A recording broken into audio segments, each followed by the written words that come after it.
que o versículo-chave está em Tito 2, capítulo 11, Tito 2:11, que diz: porquanto a graça de Deus se manifestou, salvadora a todos os homens.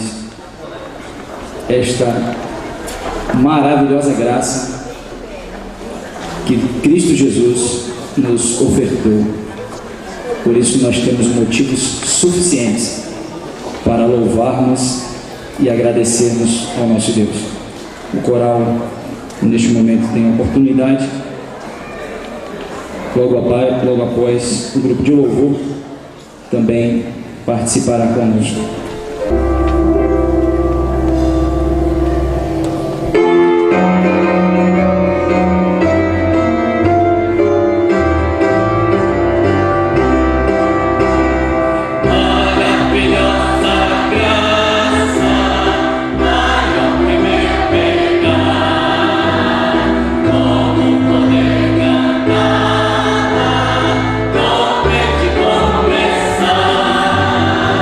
Boy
Tu és santo. Nós agradecemos de coração a todos que nos prestigiam nesta manhã, participam conosco deste momento de louvor e adoração a Deus e, acima de tudo, de desejo de ouvir Deus falar aos nossos corações através da sua palavra. Nós agradecemos de coração a todos que nos prestigiam nesta manhã, participam conosco deste momento de louvor e adoração a Deus e, acima de tudo, de desejo de ouvir Deus falar aos nossos corações através da sua palavra. O grupo Voz e Melodia dos irmãos do Convema tem a oportunidade neste momento.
Neste momento nós vamos estar orando e passando a palavra ao pastor Almir.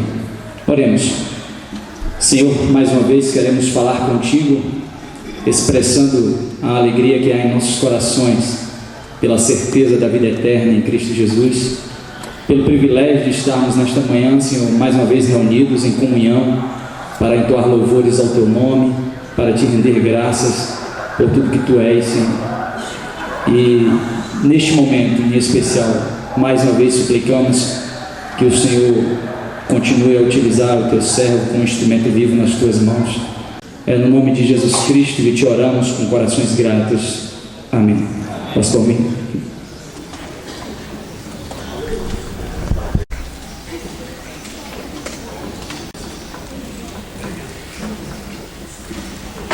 Bom dia. John Newton foi um pregador inglês de alguns séculos atrás e um grande pregador. Só que antes de se tornar crente e pregador, ele foi traficante de escravos. Era a época da escravidão. Ele foi criado por uma mãe muito piedosa que orou por ele, mas essa mãe morreu quando ele ainda era criança. Seu pai já era um capitão de navio que trabalhava no tráfico de escravos e não tinha uma vida de uma moral muito recomendável. Com a morte de sua mãe, John Newton foi levado pelo seu pai para o navio e cresceu nestes navios, experimentando uma vida de devassidão que era acompanhada aí dos marinheiros com suas constantes viagens. E ele também acabou se tornando um traficante de escravos. Mas depois ele foi convertido por Deus. Se tornou, como eu disse, um grande pregador. Mas não apenas isso. Ele se tornou mais conhecido com a composição do hino Preciosa Graça, que os irmãos tiveram a oportunidade de ouvir ontem, cantado pela irmã Nilde. Para mim, esse talvez seja o hino evangélico mais conhecido em todo o mundo, certo? Eu creio que evangélicos de quase todo mundo conhecem este hino. E talvez sua beleza deva-se ao fato de um homem que experimentou a preciosa graça de Deus e valorizou esta graça. E ele pôde então cantar e contar sobre o Deus, muito obrigado, o Deus de toda graça. E que esse Deus de toda graça nos chamou à sua eterna glória, e esse mesmo Deus há de nos aperfeiçoar, firmar, fortificar e fundamentar. A palavra graça no Novo Testamento é manifestada na língua original com 3 grupos de palavras.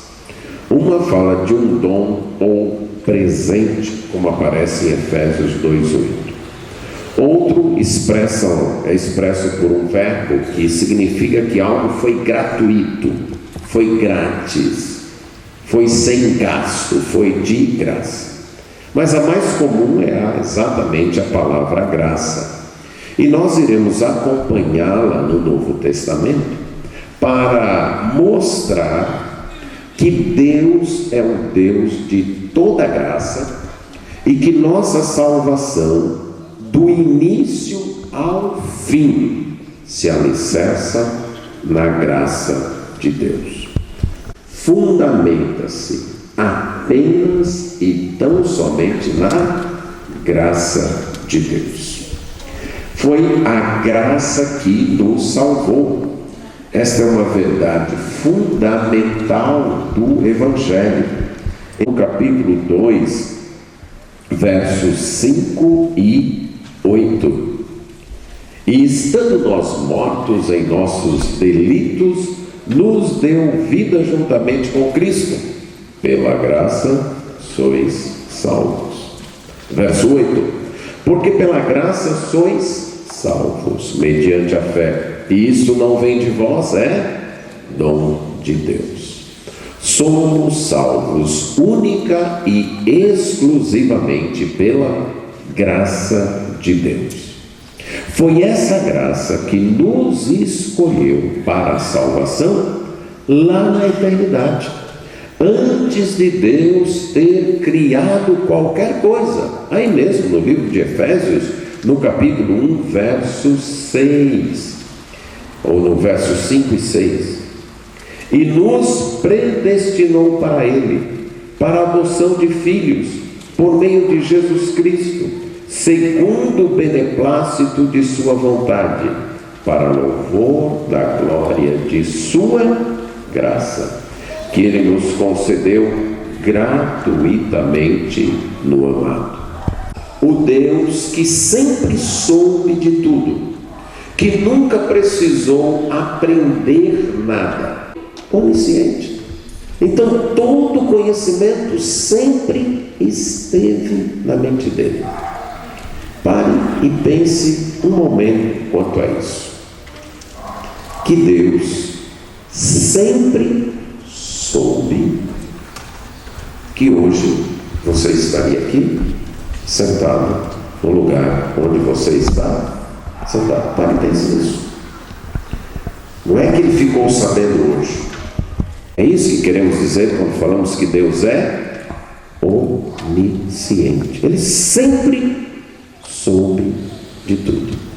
E esse Deus que sempre soube, decidiu, lá na eternidade passada, ser gracioso com você.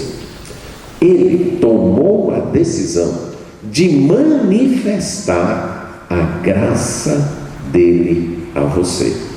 Veja mais uma confirmação disso em Romanos capítulo 11, versos 5 e 6.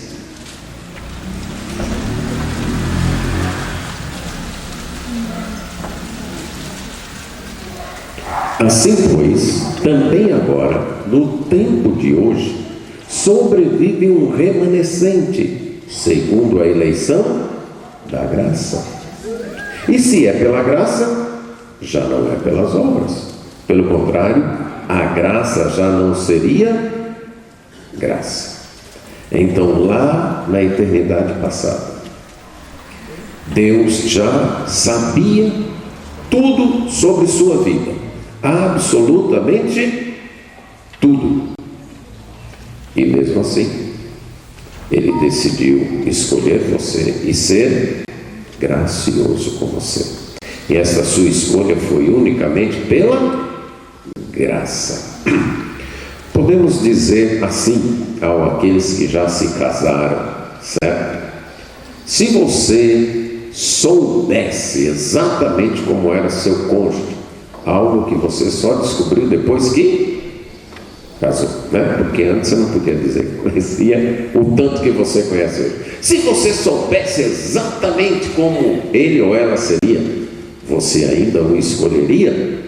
Eu espero que a resposta seja sim, escolheria.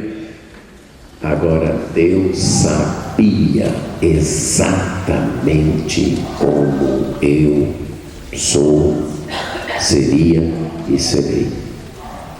E mesmo assim Ele me escolheu. Isso é graça. Graça. Ele viu que eu seria um pecador rebelde, desobediente a Ele, que preferiria escolher o pecado, que preferiria escolher a mentira, que preferiria viver com o tolo, que preferiria andar longe dele. Mas lá na eternidade passada, por pura graça, Ele olhou e disse: você vai ser um dos meus. Isso é graça. Então nossa salvação começou lá, por pura graça. Mas para concretizar esse plano, um preço tinha que ser pago. Deus não poderia simplesmente me pegar com os meus pecados, sem que estes pecados tivessem uma satisfação apropriada à sua justiça. Então Ele implementou um plano, que um descendente de Abraão viria a este mundo e pagaria pelos meus pecados. Veja Gálatas, capítulo 3, os versos 18 e 19. Gálatas 3, versos 18 e 19. Porque se a herança provém da lei, já não decorre de promessa, mas foi pela promessa que Deus a concedeu gratuitamente, isso é, pela graça a Abraão. Qual, pois, foi a razão de ser da lei? Foi adicionada por causa das transgressões, até que viesse o descendente a quem se fez a promessa, e foi promulgada por meio de anjos pela mão de um mediador. O apóstolo aqui nos diz que Deus, então, tendo escolhido um povo, tendo escolhido os seus, decidiu salvá-los, e um sacrifício perfeito deveria ser feito. E esse sacrifício seria através de sua aliança com Abraão. Faz a promessa a Abraão, e ele implementa esse plano por fases, ou como costumamos dizer, por dispensações. Teve a lei, que era um período preparatório para a chegada do descendente. Tanto a promessa como o período preparatório foi pela graça. O João vai descrever isso usando uma outra linguagem no capítulo 1 do seu Evangelho, os versos 14 a 17. João 1, 14 a 17. Quando fala então da vinda do Senhor Jesus Cristo, ele diz: e o Verbo se fez carne e habitou entre nós, cheio de graça e de verdade. E vimos a sua glória, glória como do unigênito do Pai. João testemunha a respeito dele e exclama: esse é aquele de quem eu disse, o que vem depois de mim tem contudo a primazia, porquanto já existia antes de mim. Porque todos nós temos recebido a sua plenitude e graça sobre graça. Porque a lei foi dada por Moisés, a graça e a verdade vieram por meio de Jesus Cristo. A expressão utilizada por João aqui, graça e verdade, ela aparece muitas vezes no Antigo Testamento como uma figura de linguagem inclusiva que trata de todos os atos redentores de Deus e do caráter de Deus. Era como se alguém quisesse dar uma definição sucinta de quem era Deus. Ele diria: Deus é o Deus de graça e verdade. Quando Deus aparece lá a Moisés, em Êxodo 33 e 34, o que Moisés vê de Deus e exclama, ele diz: o Deus de graça e verdade. E como se alguém quisesse resumir toda a obra de Deus, tudo que Deus faz em prol do seu povo, tudo que Deus faz para salvar o seu povo, ele também diria: Deus é aquele que age em graça e verdade. Nem sempre percebemos isso pelas razões que eu mencionei ontem, porque nem sempre a palavra graça foi traduzida do mesmo jeito. Por exemplo, lá em Lamentações, naquele versículo bem conhecido: as misericórdias do Senhor são a causa de não sermos consumidos, porque as suas misericórdias não têm fim, renovam-se a cada manhã, grande é a sua fidelidade. Misericórdia é a palavra graça e fidelidade é a palavra verdade. Então, vários textos do Antigo Testamento, com essa figura de linguagem inclusiva, resumem então o que Deus é. Então, quando João está dizendo aqui, e o Verbo, Jesus Cristo, a comunicação de Deus, ele usa esse termo, o Verbo, para expressar que Jesus é a comunicação, a suprema revelação de Deus, a auto-manifestação de Deus, o próprio Deus se mostrando, o próprio Deus se revelando, o próprio Deus se apresentando. E o Verbo se fez carne, se fez gente, se fez ser humano e habitou. Esta palavra habitar é equivalente a fazer um tabernáculo, como Moisés fez lá no deserto. Então este Verbo se fez carne e ele foi o tabernáculo de Deus entre nós. O tabernáculo que Moisés construiu, o templo que Salomão construiu, eram figuras, eram tipos, eram prévias que apontavam para a realidade final do grande tabernáculo, que era o Verbo se fazendo gente, o Verbo se fazendo homem. Então ele fez a sua tenda entre nós, no seu próprio corpo, cheio, pleno de graça e verdade. Isso é, pleno de Deus, porque ele é o próprio Deus. Salomão inaugurou o templo, aconteceu a mesma coisa, o templo ficou cheio da glória de Deus. Mas ali eram apenas prévias, tipos, figuras. A plenitude da glória veio com Jesus Cristo. Ele se manifestou, glória como do unigênito, do único do Pai. Aí João vai repetir em 16: e nós temos recebido a sua plenitude, isso é, em Cristo, a plenitude da graça chegou, graça sobre graça.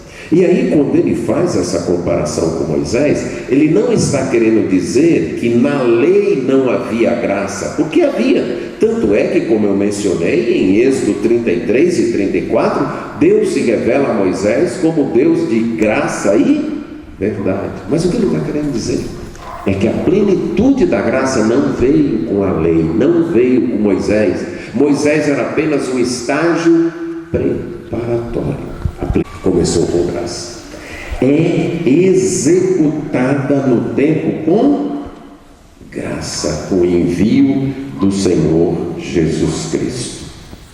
E em Romanos capítulo 5, verso 15,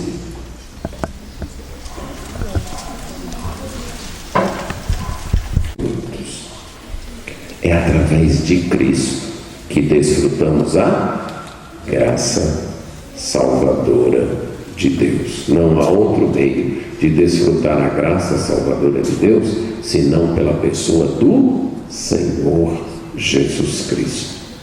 Então, na eternidade, a graça nos escolheu, mas tinha um problema: o nosso pecado. E a graça providenciou um plano que no tempo certo veio a graça plena na pessoa de Cristo e pagou pelos nossos pecados, morrendo na cruz. Mas era necessário que a graça nos convencesse, que a graça nos chamasse, que a graça despertasse a nossa atenção, porque a escolha foi feita, a obra foi realizada. Mas eu e você estávamos indiferentes, ignorantes quanto tanto a escolha como a realização da obra. E aí a graça nos chamou.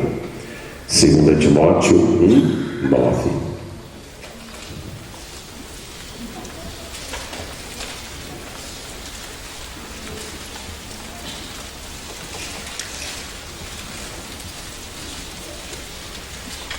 Falando de Jesus, ele diz que nos salvou e nos chamou com santa vocação, não segundo as nossas obras, mas conforme a sua própria determinação e graça, que nos foi dada em Cristo Jesus, quando?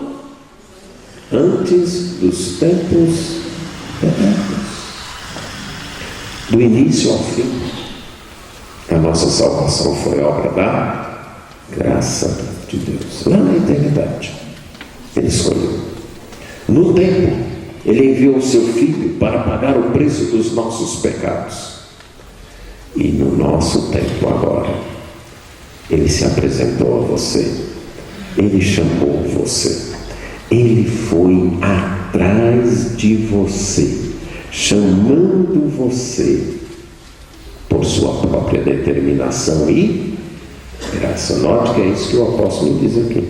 Não é que Deus olhou para você e viu que você seria um bom crente, então já que fulano vai ser um bom crente, eu vou chamá-lo. É isso que o texto está dizendo? Não foi por obras, não foi por nossas obras, mas por sua decisão e graça. De diversas maneiras Deus nos chamou. Algumas vezes foi um folheto, outras vezes foi a palavra de alguém, um testemunho pessoal, uma pregação. Mas seja qual foi o modo, a motivação de Deus foi sua própria graça. Foi a graça de Deus que levou alguém a te dar um folheto e despertou tua atenção para ler o folheto. Foi a graça de Deus que levou alguém a te convidar para um culto e moveu o teu coração para aceitar o convite, chegar aqui e prestar atenção na pregação. Foi a graça de Deus que levou alguém a te abordar com o evangelismo e despertou tua atenção para aquele evangelismo.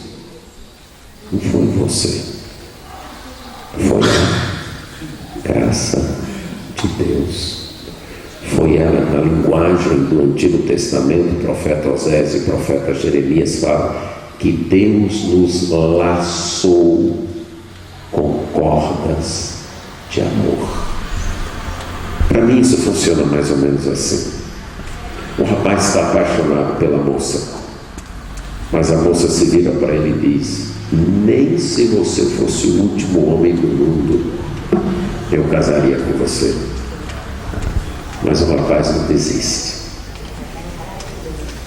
E amorosamente, graciosamente, ele vai suportando as rejeições, os nãos, até que um dia ele conquista o coração dela. É um retrato pálido do que Deus fez comigo e com você. A gente não queria ele. Nós queríamos seguir os nossos próprios caminhos. Nós queríamos seguir a nossa própria vontade. Se você se conhece e é honesto com você mesmo, você vai admitir que você é bem teimoso. Que você não queria Deus, não.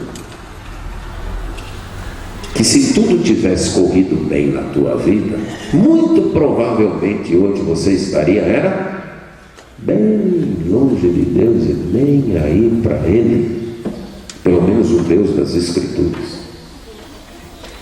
Mas de diversas maneiras, com cordas de amor, esse Deus nos laçou e amorosamente nos trouxe para Ele. Ele nos chamou pela graça. Veja ainda Atos 18, verso 27.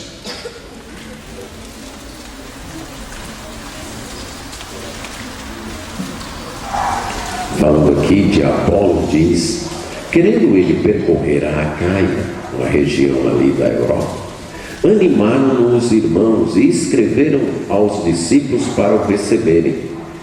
Tendo chegado, auxiliou muito aqueles que, mediante a graça, haviam crido. De onde veio sua fé em Cristo? Da graça de Deus. Lembra que nós lemos lá em Efésios? Somos salvos pela graça mediante a fé, e isto, fé, não vem de vós. É o quê? Não, de Deus. Nós não nascemos com fé.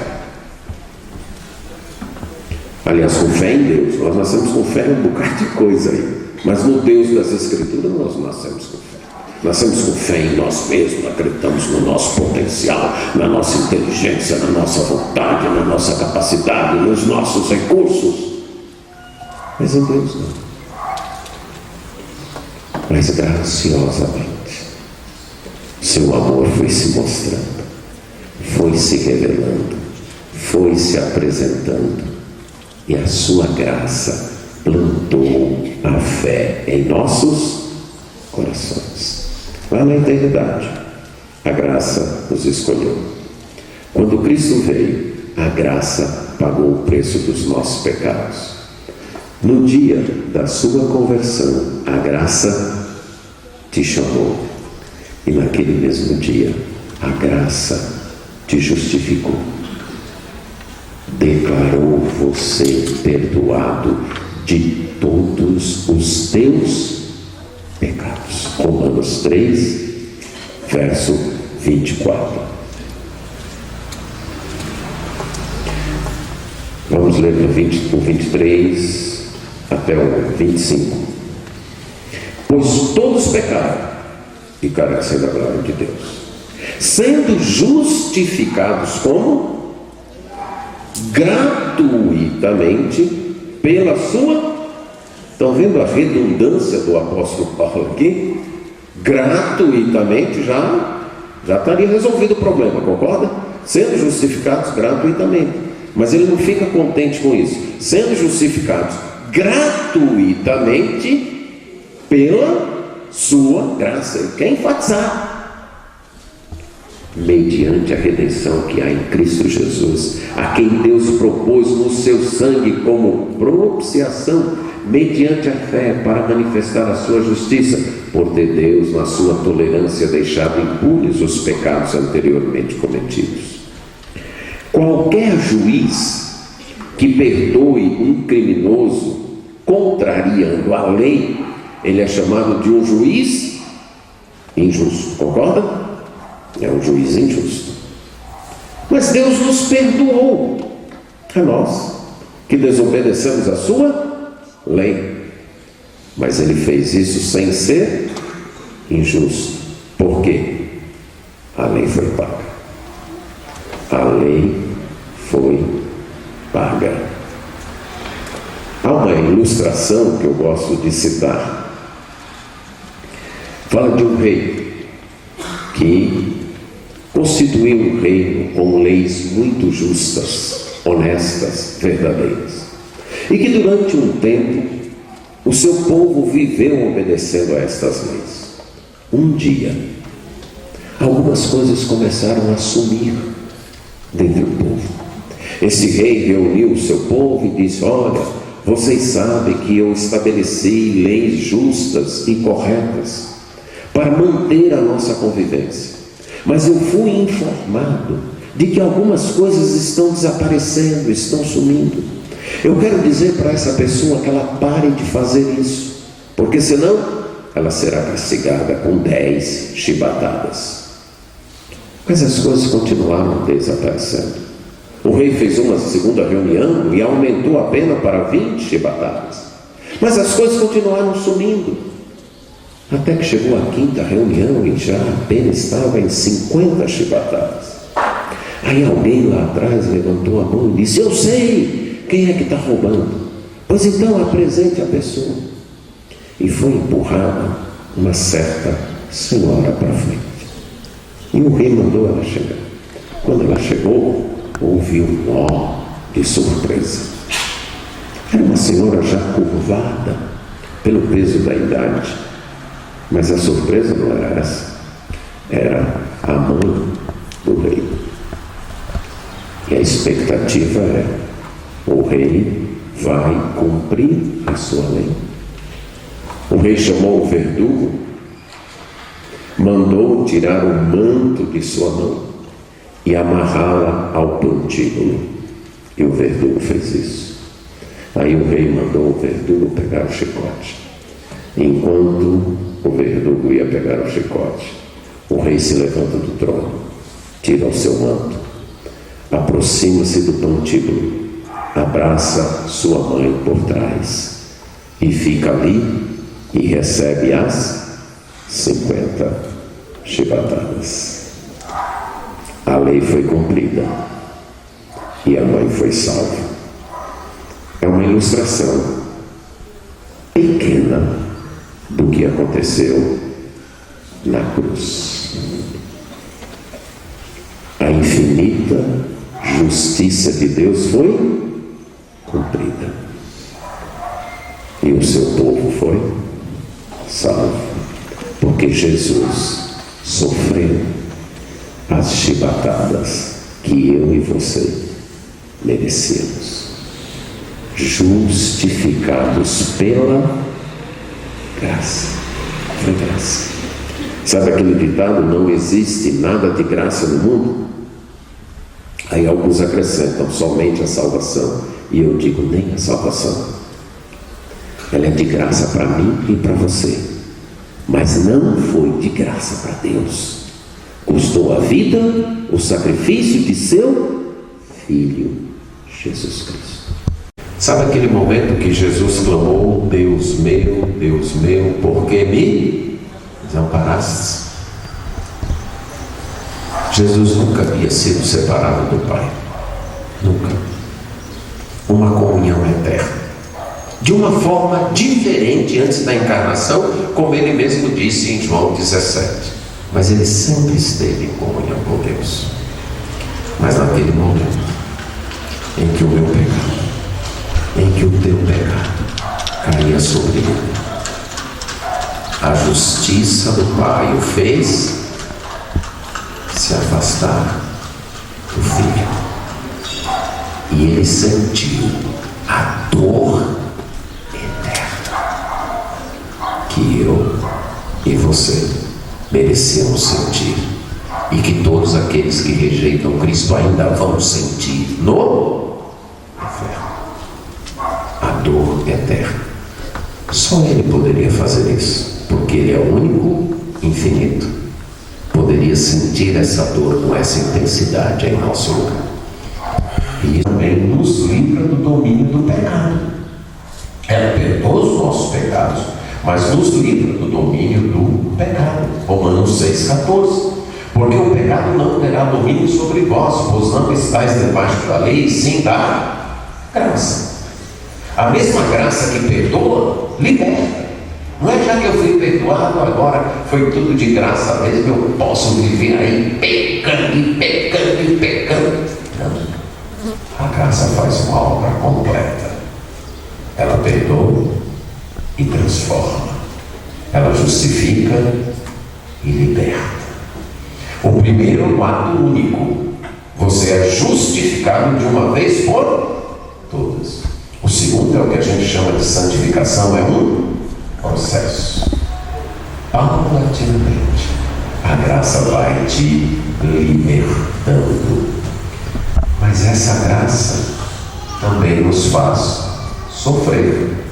Filipenses capítulo 1, o verso 29. Porque vos foi concedida a graça de padeceres por Cristo, e não somente de creres nele. A mesma graça que nos escolheu, que enviou Jesus para pagar os nossos pecados, que nos chamou e nos convenceu, que nos declarou perdoado de todos os pecados, que nos liberta dos nossos pecados, essa mesma graça nos deu o privilégio de sofrer por Cristo. Então, se você sofre pelo Evangelho, talvez sofra com um cônjuge descrente, com pais descrentes, filhos descrentes, ou colegas descrentes, ou por alguma outra causa, mas é um sofrimento por causa do Evangelho. Lembre-se, isso também faz parte da graça de Deus. Isso também é a graça de Deus. Se você sofre por causa do trabalho, é interessante, né? Algumas pessoas querem servir a Deus, desde que isso não dê muito trabalho. Se der um trabalho, eu não quero outro trabalho, se eu trabalho, eu faço a semana toda. E ainda tem uma função da igreja que dê trabalho, e não dá. Agora, o problema é que até hoje eu estou tentando descobrir, se você tem, me avise, por favor, uma maneira de servir a Deus sem trabalho. Eu ainda não descobri, e vou mais longe, uma maneira de servir a Deus sem sofrimento. Eu ainda não descobri. Vai envolver sofrimento, vai envolver lutas dentro de você e fora de você, mas isso é uma graça, faz parte da graça. Em Romanos 8:32,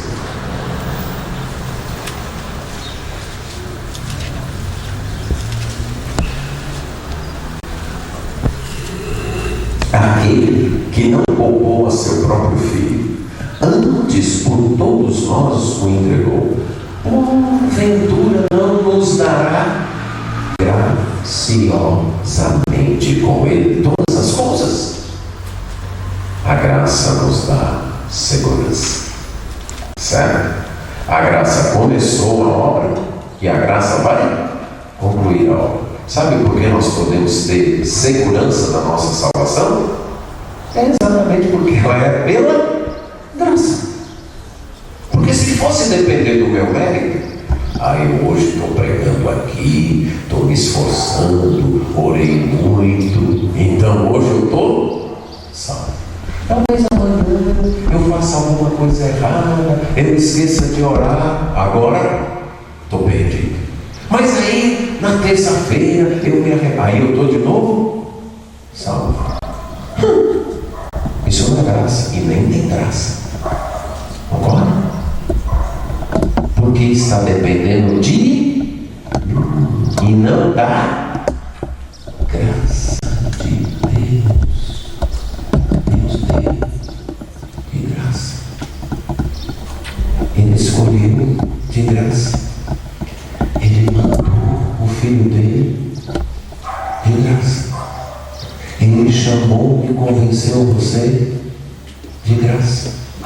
Ele perdoou os teus pecados de graça. Ele te dá a oportunidade, Ele te liberta dos teus pecados de graça. Ele te dá a oportunidade de servir mesmo em meio ao sofrimento de graça. E Ele garante essa mesma graça que vai te segurar até o final. É a mesma graça. Aí o apóstolo diz: quem é que vai acusar os eleitos de Deus? Quem é que vai levantar uma acusação? Se é Deus quem justifica. Quem é que vai condenar essas pessoas? Porque foi Jesus quem morreu, ou antes quem ressuscitou e está lá à direita de Deus intercedendo por nós. Lembre-se disso. Toda vez que chegar a acusação, rapaz, você fez isso, você merece. Eu acho que você está condenado. Não olhe para você. Levante os olhos para aquele que está à direita de Deus, porque Ele está dizendo assim para o Pai: aquele ali foi escolhido pela graça. Eu paguei o preço do pecado dele. Ele foi chamado pela graça, foi perdoado pela graça, e eu ressuscitei para interceder por ele. A certeza e a segurança vem pela graça. Agora, essa graça precisa ser apropriada da forma correta. Em Colossenses 1,6 diz que eu preciso ouvir e entender a graça. Certo? A graça se apresenta e eu preciso ouvir e entender a graça. Em 2 Pedro 3,18 é dito que eu preciso crescer na graça. Em Efésios 2,28 é dito que eu tenho que me agarrar à graça e não soltar. Em Atos 13,43 é dito que eu preciso permanecer na graça. E o que é permanecer na graça? É sempre confiar que você foi aceito e amado por Deus, não por causa dos teus méritos, e sim por causa da... Isso é permanecer na graça. Os Gálatas tinham começado pela graça e agora estavam indo pelas obras. Olha, nós somos salvos pela graça, mas para ficar na graça a gente tem que trabalhar, tem que ter obras. Isso não. Comecem pela graça e permaneçam na graça. A nossa oração é aceita por Deus, não porque ela é fervorosa, e sim por causa da graça. Os louvores cantados aqui são aceitos por Deus, não porque foram cantados de forma bonita, mas sim por causa da graça. O nosso culto chega a Deus, não porque nós caprichamos, e sim por causa da graça. Tudo é pela graça, através do seu Filho Jesus Cristo. Agora tome cuidado para não transformar esta graça em libertinagem.